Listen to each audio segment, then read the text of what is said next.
All right. Hello, hello, and welcome everyone. I hope you guys had an amazing Wednesday. It was a little rainy here today, but it did get nicer. So I hope you're having a great day. Make sure you say hello in the chat. Let us know where you are tuning in from. If you are watching the replay, put hashtag replay in the comments and also let us know where it is that you are tuning in from.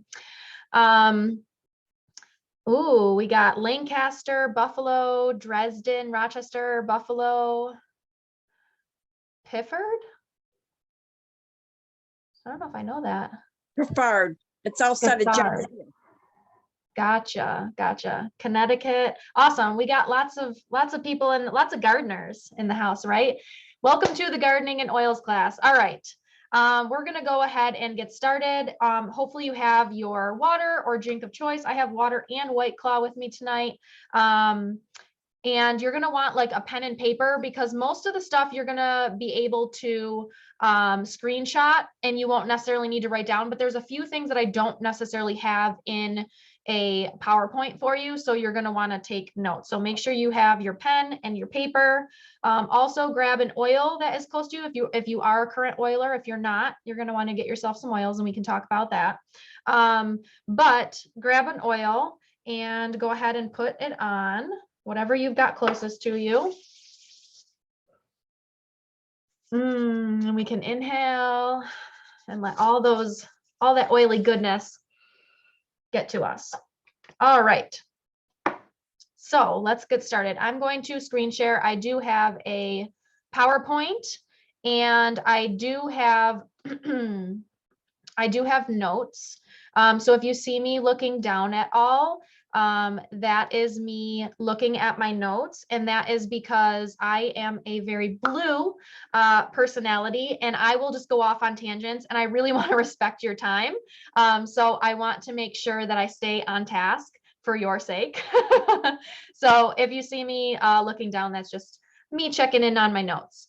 All right, so you are a gardener. Maybe you're a startup gardener, wherever you land, you're a veteran or a newbie, let me know in the comments.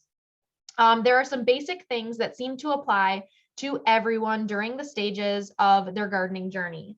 Things like weeds, pests, bad harvests show up in every garden every year. But the class is going to be your ticket to tackling even the hardest of seasons. The purpose of this class is to educate you on ways to incorporate essential oils into your organic gardening routines. So you're going to learn how to eliminate nasty chemical fertilizers, insecticides, and other toxic chemicals from your garden and replace them with pure, natural essential oil recipes and remedies. From prepping the garden plot to harvesting your bounty, the recipes and methods discussed will help you to get on the path to a cleaner, safer, more satisfying gardening experience. All right, are you guys ready? Are you ready for this? I love this class, and every year this seems to be like a really hot topic. So I think you're gonna like this stuff. For those of you who do not know me, my name is Amanda Dewald. I am a wife and mama of 3 kiddos. You can see my kiddos there. Danny is my oldest, Drew and Adam. And I have a bachelor's degree in health sciences, and I also am a registered nurse. I love all things wellness. Like I am definitely a natural living enthusiast. I would consider myself a crunchy mama. I just love all things like wellness and specifically like holistic alternative methods to things.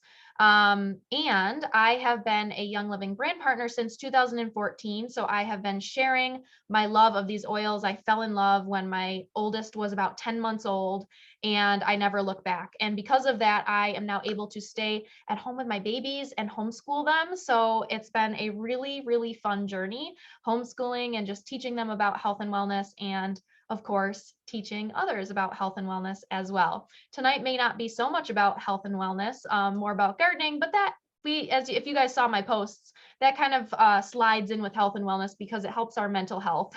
Also, if we're gardening vegetables, obviously that is helpful to our health as well. All right, so, but the class isn't about me, it's about you. So I would love to hear in the comments a little bit about you. So you already said hi and let me know where it is that you're tuning in from, but I would love to know who it was that invited you to this class, I would also love to know if you are a veteran gardener or if you're newbie. And I don't know, something fun about you and gardening, like your favorite plant or maybe a funny gardening story or whatever it is that you want to share. Go ahead and put that in the chat so that we can all get to know one another. If you're watching the replay, you can go ahead and put it in the replay comments as well. All right, so let's go ahead and get started. Why organic? Well, if you're new to the idea of organic gardening, here are some startling facts to consider, and you can see them on the screen. So again, I made sure to make the slides like smaller so that hopefully if there's any images of people who are on the webinar, you can still see the whole screen. So you should be able to take screenshots. And if not, I have all of the information. I will get it to you if you would like it. So herbicides don't just kill weeds, they are also toxic to animals. They have a 300% increased risk of cancer in dogs where herbicides are used. That's insane, right? That's insane. How many of us like have pets? If you have a pet, we're going to talk a little bit about pets later, but if you have a pet, drop a 1 in the comments. It's also linked to cancer in humans and damage to embryonic, placental, and umbilical cells in vitro. Pesticides don't just kill garden pests. Again, same as herbicides. Pesticides, only about 1% of insects in your garden are actually pests. It disrupts the natural ecosystem. It exterminates pollinators and beneficial insects, which we're going to talk about are really important for your garden. And it also leads to health concerns, things like asthma, fertility issues, Parkinson's disease, leukemia, autism, the list can go on. And did you know what is in your fertilizers? Because inorganic fertilizers contain industrial waste nitrates, lead, arsenic, cadmium, and radioactive components. Ew, right? We don't want that in our soil, especially if we're gardening vegetables or like foods that we're going to consume. And not to mention, it also contaminates the soil and groundwater. So don't fret, because we're going to learn all of the things tonight about how you can have an organic, naturally boosted garden that is going to be healthy for your garden and for you. So I would love to know who in the class here already uses essential oils. So let us know in the comments if you already use essential oils, or if you don't, that's okay too. If you are new to brand new to essential oils, I'm just going to go through a basic about what essential oils are, because we're going to talk a lot about them throughout the class. So what are essential oils? The chemistry of essential oils is amazing. Basically, they are the life force of a plant. And so these concentrated natural aromatic liquids are extracted from things like shrubs, flowers, trees, roots, seeds, etc. Plants depend on their essential oil to grow and adapt to their surroundings. Inside the plant, essential oils play a very important role by protecting against pests, disease, and harsh environmental conditions. Every drop of essential oil has a very complex chemical makeup containing hundreds of active constituents that work together in harmony to create the immune system of the plant. Because they are natural and easily recognized by our cells, people have been using essential oils for centuries as a means of alternative medicine and aromatherapy. So it just makes sense that we can use these very same substances to protect and heal the plants from which they are obtained, which is what we're going to talk about in tonight's class. Essential oils can be valuable gardening tools for anyone interested in organic gardening. Just like their function within the plant, essential oils distilled from plants are very effective at chasing away harmful garden pests, protecting plants against disease, improving the health and growth of plants, and attracting beneficial insects. The gardener reaps many rewards from a healthy garden treated with natural essential oils. That's what we all want, right? We want a healthy garden so that we can have a healthy harvest, and in turn will keep us healthy. Okay, so with essential oils though, quality does matter, and not all essential oils are created equal. I know there are lots of essential oil brands out there now more than ever. And so it is important to make sure that you're choosing the right essential oils. I personally use Young Living. The FDA has almost no regulations and safety measures on the essential oil industry. So that is why this is so important. The oils found in drug and big box stores online, and even from other oil companies, have been tested to find harsh synthetic fillers and chemicals. A cheap perfume grade oil is distilled at high pressure and high temperatures, and usually with chemical solvents. This yields an adulterated oil that can still be labeled as 100% pure because the regulations are so low. In my opinion, that is terrifying, because when I started using essential oils, I was like a new mom. I had a 10-month-old baby, and I was mainly getting started for him. So obviously tonight we're talking about gardening and oils. So you can see there are so many amazing ways to use your oils. But what I got started for, like, quality was number one, because I was like, I'm putting this on my baby. So I did a lot of research, but I encourage you to always do your own research and do what you feel comfortable with. Young Living has decided to raise above that standard and create their own strict guidelines to ensure purity, and it's called our Seed to Seal Quality Commitment.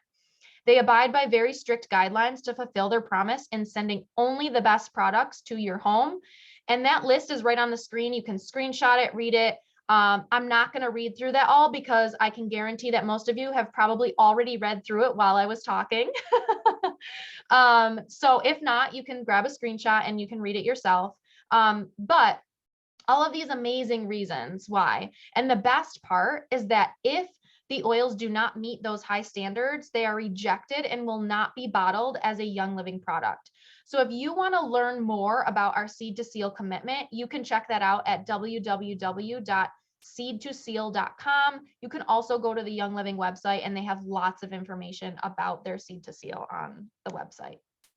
All right, so let's get ready to tackle the outdoors. Before we get to the garden, we need to make sure that we're ready, right?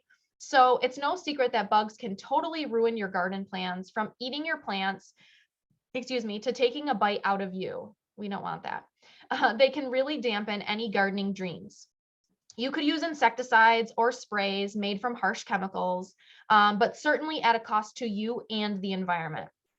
They can lead to bioaccumulation of toxins in your body and even in your plants that are linked to chronic illness and disease, which we want to avoid. So fortunately, Young Living has released an insect repellent that has been tested to repel mosquitoes, ticks, and fleas using 100% naturally derived plant-based ingredients. Guys, it's amazing. I would love to know in the chat, have you used Young Living's insect repellent? Because it is so good. It comes in a bottle, like a liquid form, or you can get it in the wipes. And I absolutely love the wipes. I love taking them with me. And one wipe I can use for our family of 5. All 5 of us, we can use one wipe. So what is in it, right? Pure sesame oil and a carefully selected blend of essential oils traditionally used for their bug repelling properties come together to make up that 99% of the active ingredients in this formula. The other 1%, you ask? It's simply vitamin E. That means that you can use it on your little ones and not worry about synthetic chemicals used in many traditional repellents. You'll also love the pleasant citrusy aroma. It's smooth and non-sticky application. So I will say I went to Costa Rica back in 2017, I think it was, and I literally just like bathed in this because they have some big bugs there. And so now every time I smell it, it reminds me of Costa Rica. So it smells even better to me because I have all those memories associated with it. But if you are like, meh, I'm more of a DIY person, that's okay. You can try this outdoor DIY spray that's on the screen. Again, take a screenshot. It tells you exactly what you need and how to make it, and you can use that. You can also use that on your plants, but keep in mind that you should spritz this on your plants at night. Doing it in the morning may burn the leaves as the sun rises, and we want to keep those plants safe and protected as much as possible. Also, I would love to know, is there anyone in the audience who this is me, like I literally feel like I walk outside and like I'm just a magnet to bugs. Like they're just attracted to me. I don't know if it's like my blood type or what I eat, I don't know. But I feel like the bugs just swarm me. If I am not alone, let me know in the comments if that's you. All right, let's get into the gardening, right? Because that's what you're here for. First, we're going to talk about preparing the soil, because that is really important for a good harvest. So Healthy plants need healthy soil. Organic soil is rich in humus, which is the result of decaying material such as leaves, grass clippings, and compost. It helps to retain moisture and allows sufficient drainage. Healthy soil is alive and will support living organisms such as earthworms, nematodes, fungi, protozoa, bacteria, all of which help maintain the quality of the soil. Your soil should be loose and airy with plenty of essential minerals. So proper pH is a vital characteristic of healthy soil, and most minerals and nutrients are best available to plants in soil with a pH between 6.5 and 6.8. There are 17 or so elements thought to be essential for plant growth. Nitrogen, phosphorus, and potassium are the most vital. So I'll repeat those: nitrogen, phosphorus, and potassium. While calcium and magnesium and sulfur are also known as the secondary nutrients. You can get basic do-it-yourself test kits that are available at most gardening and home improvement stores for testing the mineral content of your soil. You can also obtain a low-cost and sometimes free test with your local county cooperative extension office or university. And I will put this in the replay email, but if you want to write it down, the website is www.gardeningknowhow.com/extension-search. So again, I will put that in the email for you. But I would highly recommend, and I would love to know, sorry, I'm just closing my door. I would love to know in the comments, do you test your soil when you plant your garden in the beginning of the gardening season? Because my husband and we've been doing gardens for, I think this will be like our 9th year attempting. Every year we have struggles, but you know, that's the fun of it, right? And we didn't until recently test our soil. And when we did, it made a huge difference because we realized, I can't remember which one of those top 3 it was that we were low in, but we were really low in one. And so we found out like some natural ways to add that nutrient back into the soil. So I don't recall off the top of my head which ones are for which, but I know like coffee grinds are good for one, and like bananas, and like what you like let bananas in water, and you can pour that on your soil for different, all those different things. So if you haven't tested your soil and you're not having good yields to your crops, definitely test your soil. All right. Compost works as a fertilizer, mulch, and weed preventer all in one. So compost is great if you have a compost. Let us know in the comments, do you compost? If you don't have a compost pile, you can purchase compost by the bag or by the truckload. To improve your soil, spread a 2 to 4 inch layer of compost, decayed leaves, dry grass clippings, or manure over the entire surface of your garden. You don't want to use fresh manure or that from carnivorous animals. Compost is the organic gardener's best friend. Good fertilizer adds essential nutrients that might not be readily available in your soil. Organic garden fertilizer slowly releases the nutrients into the soil, and some recommended organic fertilizers, in addition to humus and manures, are bone meal, blood meal, earthworm castings, and fish emulsion. I know nothing about any of those, but you can write them down and research your heart's galore on those. You're going to want to avoid harsh synthetic fertilizers that are harmful to the environment and can kill off beneficial microorganisms. After we've got our soil good, we want to talk about plant selection. So, and hang with me here, we're getting to the oils soon. No matter how great your soil is, if you don't choose the right plants for your area, then they won't thrive. So after testing your soil, carefully choose plants that will be well suited to each location based on the moisture, drainage, and amount of sunlight and soil quality. The healthier your plants, the more resistant they will be to disease and pests, which we're going to talk about towards the end of the class. It's important to check the USDA's hardiness zone map, and I put the website down on the screen for you. So if you want to screenshot that, again, I will also add that website into the replay email, which if you registered, you will get the replay email within 24 hours of the class. That website will help you to find which plants will grow well in your area. Be sure to seek out only certified organic plants, seedlings, and/or seeds. And often the best variety and selection of plants suited for your area is what you will find at like your local gardening center or your farmer's market. All right, let's chat a little bit about our pets, right? So what about the pets that we love and adore, but can't seem to keep out of our gardens? If that's you, let me know. Throw a 2 in the comments. As much as we love our pets, let's face it, they can get into the garden and cause quite a ruckus. A simple and safe way to encourage them to stay away is by using scents. So dogs dislike the smell of black pepper, and cats dislike the smell of rosemary. Therefore, they'll choose to stay away from the area with that scent. And if you don't know already, those essential oils exist, which is perfect, right? So we can use those essential oils. You can check out this DIY Pets Be Gone recipe right on the screen. You can screenshot it, write down, whatever. And that will hopefully keep your pets away. So now that we're talking about pets, I would love to know, do you have any pets? Let us know in the comments if you have a pet and whether like what they are, like bird, dog, cat, rabbit, I don't know, whatever you have. We have 4 cats, and actually I think one of them's, yep, laying on the bed right there. That's Loki. He pretty much lives in that spot. But we have 4 cats, and so they like to destroy our gardens. So if you can relate, let me know. All right, moving along here, let's talk about pest control. So bugs are a big part of a gardener's everyday life, and not all are harmful. You should encourage beneficial insects and pest predators, such as toads, frogs, lizards, birds, bats, spiders, even though they're creepy and we don't like them, and ladybugs to hang out in your garden. We actually want those pests in our garden.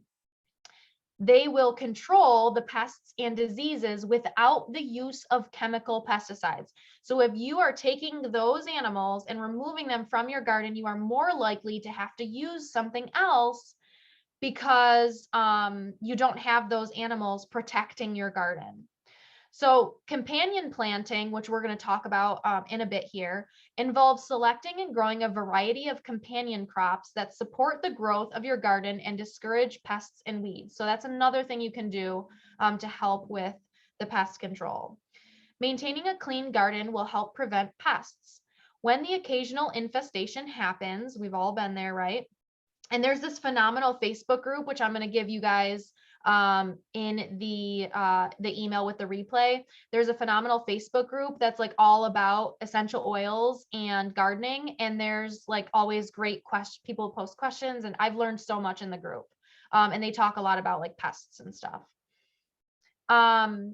So when the occasional infestation happens, there are many natural pesticides that can be made using essential oils and other ingredients from your kitchen. Essential oils are very effective at keeping the garden pest-free and chemical-free. The best solutions for application are what we have on the screen here. So hopefully you've already taken a screenshot of this. We're going to talk about which essential oils for which animals in just a minute here. But this kind of gives you the different ways that you can use the essential oils for the control. So for example, the oil spray would be best to deter insects. The cotton balls would be best for like moving insects, mice, squirrels, cats, and dogs. Hanging strips of cloth would be best for cats, dogs, and other animals. It can also be used to attract pollinators, which we're going to talk about.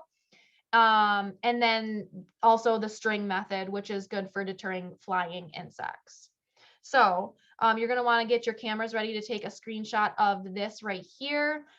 This is a quick reference chart for which essential oils to use for which pests. And so that is from this book that I have on the screen right here. So this is Essentially Grown, Natural Gardening with Essential Oils by Jackie Tarleton. This is an amazing book, and a lot of what we're talking about tonight is coming from this book. But there's so much more in here that I didn't add into the class because I just the class could literally be weeks long.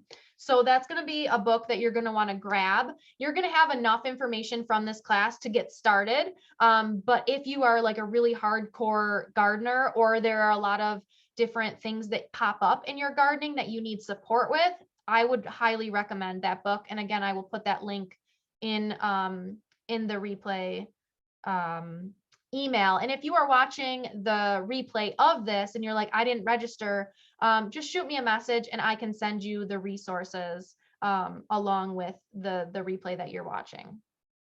Okay. Next, hopefully everyone got this. Next, we're going to move on to, oh my gosh, I just like flipped all the way through here. I did that on another call too. Okay, here we go. All right, next we're going to talk about unwanted and unpleasant growth. So many weeds are naturally discouraged by a garden that is happy and thriving, which is what we're aiming for and what we're talking about, different ways to create that. But the occasional weed is inevitable with any type of garden.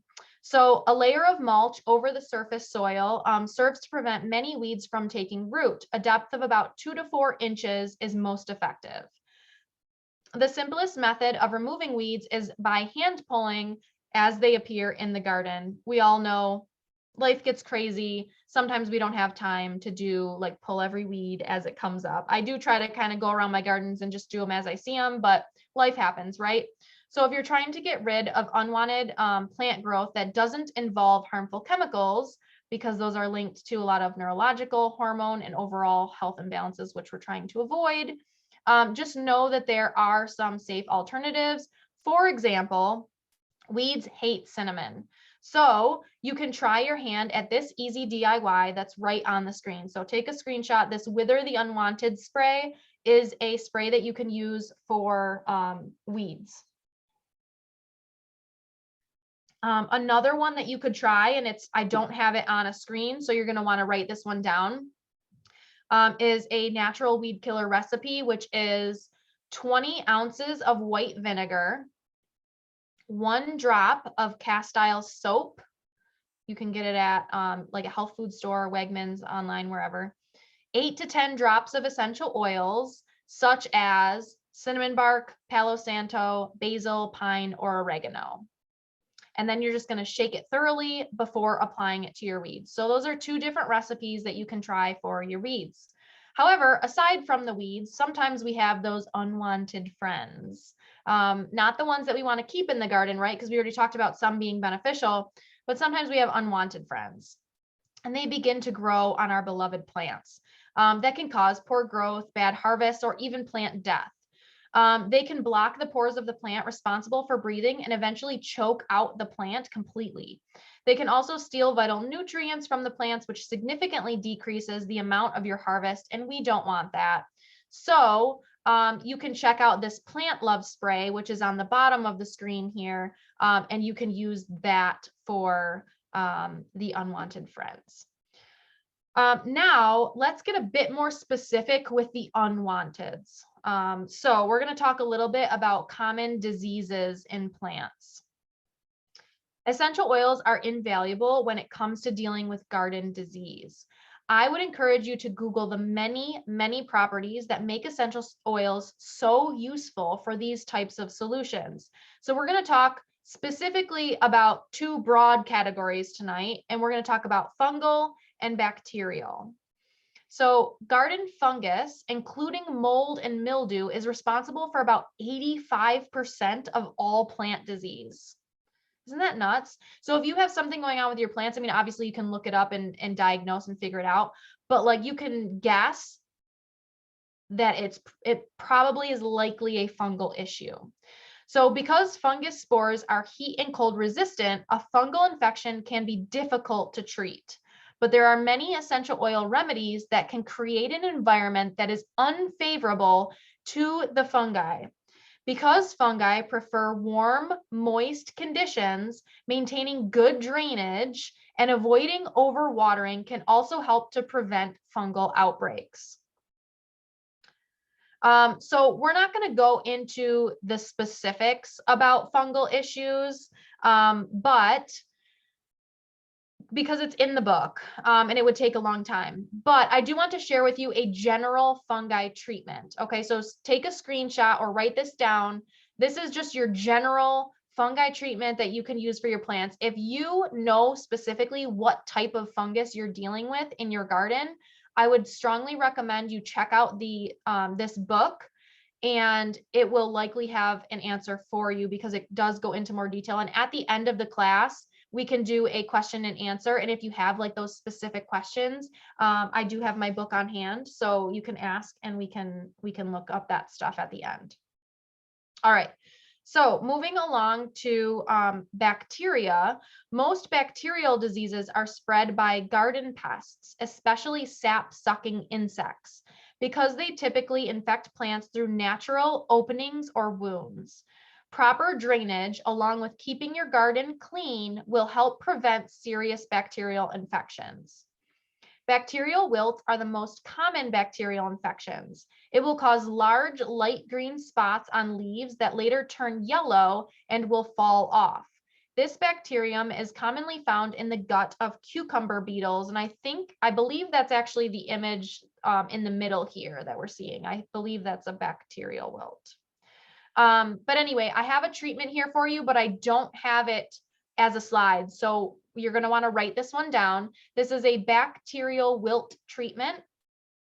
And what it is 8 to 10 drops of purification, rosemary, oregano, thyme, or tea tree essential oil, or a combination. So whatever oils you have, look through your oils at home.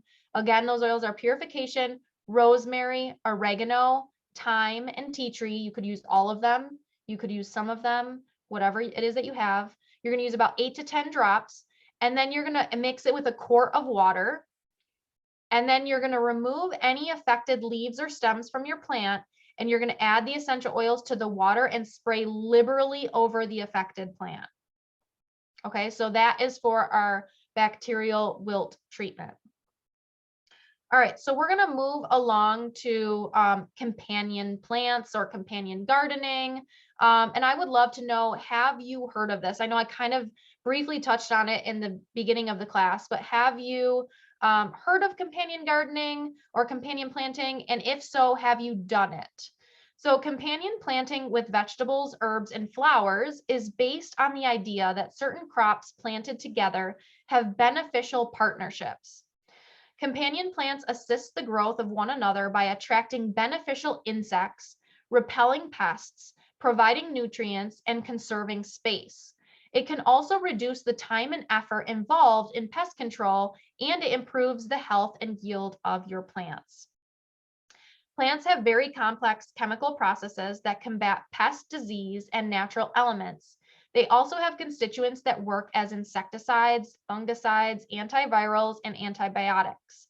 Because these substances are all contained in the essential oil in the plant, applying these oils directly to the plants in the garden creates a very efficient and low maintenance solution to many gardening issues. The essential oils and plants become great companions in the garden. So when most people talk about companion gardening, they're talking about planting those specific plants together. But for this class, we're talking about companion gardening with essential oils. So you're using plants with essential oils that work well together. So I'm going to give you a basic companion solution, and then I want you to take a screenshot of this chart right here. And again, this is from this book, and you can get more in detail with the book. But take a screenshot of this. This tells you the plant and the essential oils that are like beneficial together, their companion oils, I will say. And so the solution that you're going to use, this DIY, you're going to want to write it down, is the basic companion solution. It is 6 to 8 drops of essential oils. So whatever you're choosing from this chart, let's say you're growing broccoli, right? So you're going to choose basil, thyme, rosemary, sage, dill, all of them, one of them, whatever you have. 6 to 8 drops. Then you're going to use 2 gallons of water. You're going to combine the oils and water and apply the solution liberally to plants and the surrounding soil. You want to be careful not to apply it to the foliage during the heat of the day, like we talked about previously, because we don't want our plants to burn, which if you're a gardener, you probably already know that. So for best results with this companion solution, you are going to apply the mixture 1 to 2 times per week. All right, so hopefully you got a screenshot. If not, like I said, I will send this information with the replay, so don't panic.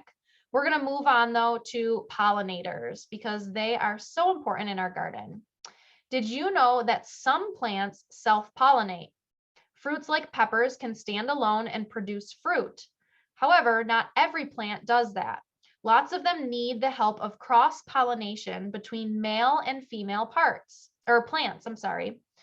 Do you know who helps with that? Pollinators. So things like bees and butterflies are some of the friendliest insects that you can get into your garden. Without them, you'll have measly harvests and be disappointed that all of your hard work didn't result to the delicious produce that you wanted. So pollinators are attracted to the smell of flowers, and luckily, some of our wonderful essential oils are distilled from flowers. So convenient. So we can create a spray using essential oils to spritz on the flowering buds of your gardens to encourage pollinators to come in and get the job done. So here is a pollinator party recipe that you can use using orange and lavender essential oil mixed with distilled water, and you can spray, or like we talked about in the beginning, remember when we said to attract pollinators, we could use the strips. So hopefully you took a screenshot of that or wrote it down, and you can use the strip recipe and kind of hang it in your garden to attract those pollinators. But now that we've been talking about lovely flowers, I would love to know in the comments, what is your favorite flower? I don't know if I necessarily have a favorite flower, but I do love roses and lilacs. But I would love to know, what is your favorite flower? All right, so now we're going to go ahead and we're going to skip ahead to our harvest, right? We did all our hard work all summer long, and now we are ready to harvest. It is harvest season, and all your hard work and patience has paid off, and you get to pluck those delicious food from the earth and eat it to your heart's content. And you feel good knowing that you were the one who grew this vegetable or fruit or whatever it is, and you get to enjoy it. Also, total side note, here's my blue coming out. Has anyone heard of a tea garden? My sister-in-law just told me that someone she knows plants like a tea garden. It's basically like an herbal garden, but it's all things that you would like use in a tea. So I think I might do that this summer. So if you've done it and you have any tips, let me know. Okay, but anyway, back to our harvest. If you're like me, sometimes I find that fresh produce ends up going bad before I can eat it. That's because bacteria rests on your fruit, and without the support of the plant, the fruits and veggies break down and can grow nasty spots on them. So as you can see, it is important to always wash your fruits and vegetables. Sorry, I just lost my spot. It keeps you and your family from ingesting all those yucky things the produce may have tagging along with it. So luckily for us, Young Living has an exclusive Thieves fruit and veggie soak. They also have the spray. I love the veggie soak. I use it all year round. And it looks kind of like a small container, but that cap is like tiny and you literally use a cap full. So that lasts me so long. But you can use this to help keep your fruits and veggies fresh for longer because they're clean. So soaking the food loosens the dirt and other crud, and it rinses it right down the drain. You can also make your very own produce soak with a sink full of warm water and several drops of Thieves and lemon essential oils, which is super simple. I've also used in the past baking soda and vinegar, and then sometimes I'll throw in some lemon with that as well. Also, one last thing about keeping things fresh. Has anyone ever noticed that once the fruit and veggies get into your house, those pesky little winged creatures start magically appearing everywhere, right? I hate them. They're so terrible, but it happens. So I want you to try out this simple diffuser recipe that is on the screen here, this Don't Bother Me diffuser recipe. Using your essential oils, you can keep yourself sane by keeping those little winged pests away from you. One last tip I have for keeping your harvest fresher for longer is to clean your storage containers. We have an amazing Thieves dish soap and Thieves household cleaner that contains no sulfates, dyes, formaldehydes, phosphates, or synthetic perfumes, and it has a delightful citrus scent. So we can use all the things Thieves once we get our harvest in to keep everything fresh for longer and safer for us to consume because we're washing away all the nasty stuff. All right, let's move on to canning season. Do we have any canners in here? Let me know in the chat if you are a canner. In order to can 30 quarts of spaghetti sauce, you would need lots of oregano, right? Lots. And buying dried oregano, organic oregano, adds up very fast in order to achieve the flavor that you want in your recipes. But remember, when we talked about the essential oils and how concentrated of a liquid form they are, you better believe that means they pack a big flavor punch when each drop is used. So for one large pot of spaghetti sauce, you only need 2 to 3 drops of oregano vitality essential oil, as opposed to a much larger amount of dried oregano. That's it. It goes so far and has such a rich and pure flavor. So you can save money and use a high quality ingredient, which is a win-win. Young Living has an entire line of vitality oils, not just oregano. There's a great selection of herbs, spices, and even citrus oils. Plus, they are all non-GMO certified, which is huge. I would love to know in the chat, if you're a newbie, what is your favorite thing to can from your garden?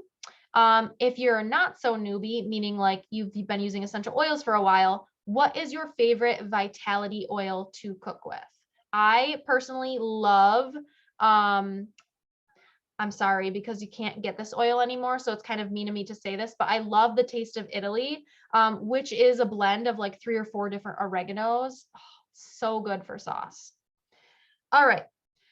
Last but certainly not least, we're going to chat about love for the gardener, right? We need to love ourselves and make sure we're feeling good so that we can take care of our garden. I feel like we're talking about children here, right? Like put your mask on before you put it on your child. We're going to take care of ourselves before we take care of our garden.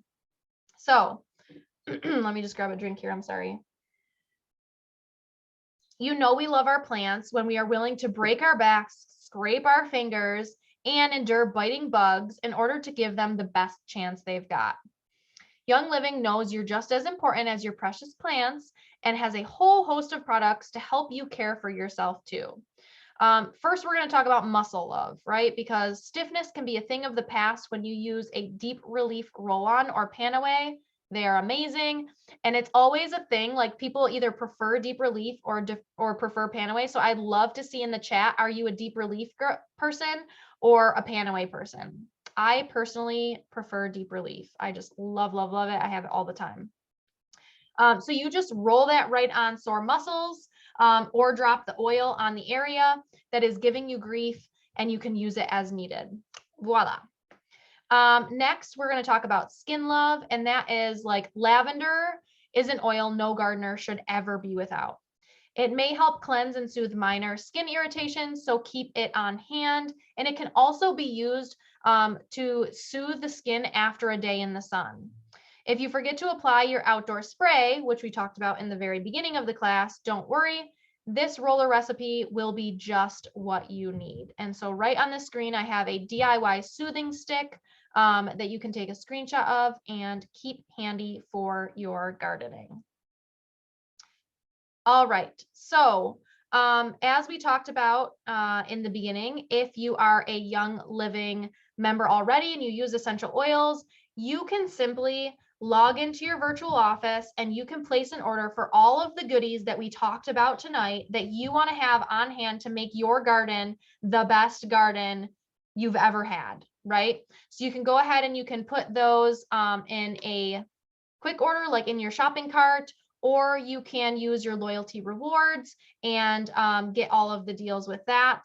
However, if you are brand spanking new and you're like, I haven't used oils before, but I do now because these oils are going to help me in my garden, that's amazing. We've got what you want. So what I would suggest to you is to go to whoever it is that invited you to this class and say, hey, I just saw this class on gardening and oils. I'm really interested. What is the best deal? Make sure you ask them, what is the best deal? Because with Young Living, you no longer have to start with a starter kit. We have starter kits available, but we can also customize a bundle for you. And every month, Young Living gives away gifts with purchase. Lots of times there's promotions going on or sales or whatever it might be. So in case you're watching this at a time in the future or whenever, the best thing for you to do, like I said, is go to whoever sent you this class and say, I'm ready to get started. Can you help me get the best deal? Okay. All right. So now I just want to say thank you. Above anything else, I want to give you a very, very heartfelt thank you for coming. Gardening is so, so, so important, especially in this day and age when the food industry feels so messed up and not to mention expensive as all heck. Sharing ways to improve the gardening experience is an honor and a privilege, and I deeply and passionately believe that we all deserve better health and wellness, and that applies to everything that we do and love. So I hope that you were blessed by this class tonight and that you learned something new. I can't wait to see you at our next class. You can check it out. I have all of my classes on my website at www.amandadewald.com/events. I think the next one is a fun in the sun class. So it's all about all things summer and all of the Young Living products, essential oils and whatnot that can help you have the best summer ever. I do want to mention too that I have a freebie. So for anyone who attended, and as long as you registered, you will get the freebie. I have a amazing gardening journal that I know you're going to love. So I'm going to send that along in the PDF form with the replay email. And also I'm going to put in there the Facebook group and all of the links and whatnot that I told you throughout the class I would throw in there. It's going to be an email packed full of good information. So make sure that you grab that email. If you do not get it within 24 hours, please, please, please reach out to me so that I can get it to you. You can email me at hello@amandadewald.com, or you can text me at 716 oh my gosh, I just 687-0207. My mind was just blanking on my number. Oh man. Okay. So I'm going to go ahead and stop the recording and stop the screen share. And then I'm going to kind of go through the chat and see if there are any questions. And again, if you have any specific gardening questions that you want me to look up in the book or whatnot, we can do that. But let me go ahead and stop the recording first before we do that.